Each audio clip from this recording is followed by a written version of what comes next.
Hello and welcome, everyone. Today, we're going to talk about one of the most powerful ideas in mathematics, matrices. Now, I know what you might be thinking. Another difficult math chapter, right? But trust me, this is different.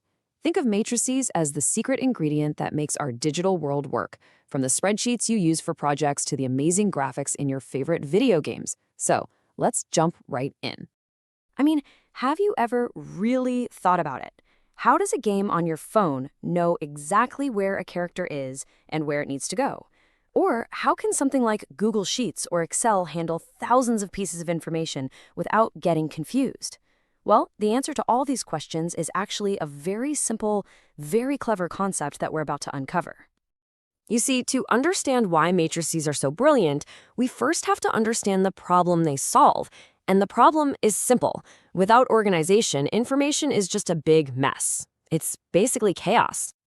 Just look at this list of information. Sure, all the facts are there, but it's a bit of a headache to read, isn't it? You have to scan each and every line just to figure out who has what. Now imagine if we had info for 100 students in 20 different items.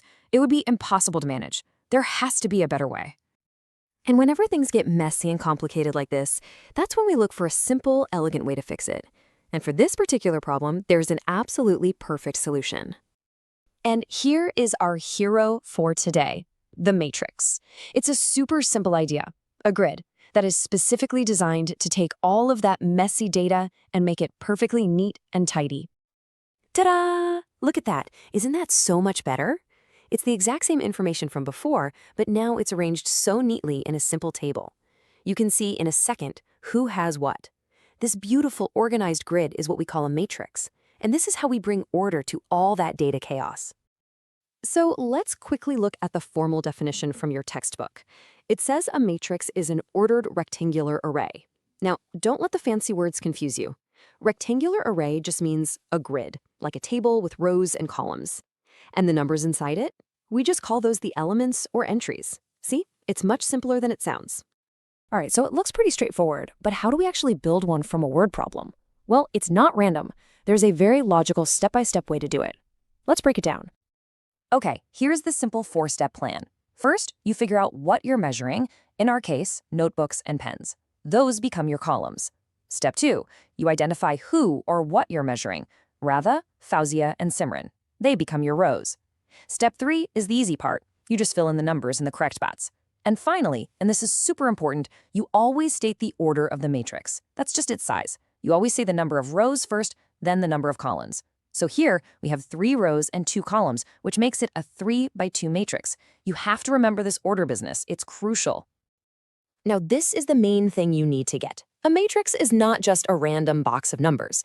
Every single spot in that grid has a very specific meaning. That number 2 isn't just a 2. It's the number of pens Fauzia has because it's in the Fauzia row and the pens column. In a matrix, position is absolutely everything. Okay, so we know what a matrix is and how to build one. Now for the really cool part. Let's talk about the magic. Why is this simple grid so powerful? Well, you're about to see how it's secretly running the technology you use every single day. I bet you use matrices all the time and don't even know it. Every single time you use a spreadsheet program like Microsoft Excel or Google Sheets, yep, you're looking at a matrix. In computer graphics for video games, matrices are used to tell the computer exactly how to rotate, shrink, or move characters on your screen. And in cryptography, which is all about secret codes, matrices are used to scramble messages, like the ones on WhatsApp, so no one else can read them. But hey, it's not just about computers and gaming. The power of matrices goes way beyond that. Their ability to organize huge amounts of data makes them a vital tool in pretty much every field you can think of. Just look at this list. It's amazing. In genetics, scientists use them to analyze DNA.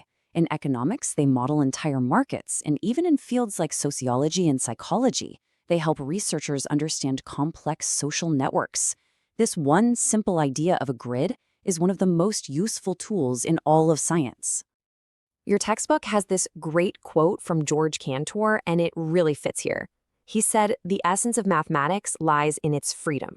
That's what matrices give us. They give us the freedom to take a messy, complicated problem and turn it into something simple and powerful that we can actually solve. Okay, that was a quick tour, but you're doing great. Let's just quickly wrap up and go over the most important things to remember as you start your journey with matrices. So let's quickly recap. Number 1, a matrix is just a simple grid to organize messy data. Don't overthink it. Number 2, what your rows and columns mean is super important. Always be clear about that. Number 3, this simple grid is incredibly powerful and used everywhere. And finally, number 4, always state the order. Rows first, then columns. It's a basic rule you just have to follow. So I'll leave you with a question. Now that you know what a matrix is, think about your own life. What about your marks in different subjects across different exams? Or the stats of your favorite players in the IPL? What kind of data could you put into a matrix? Give it a thought. I promise you, you'll start seeing them everywhere.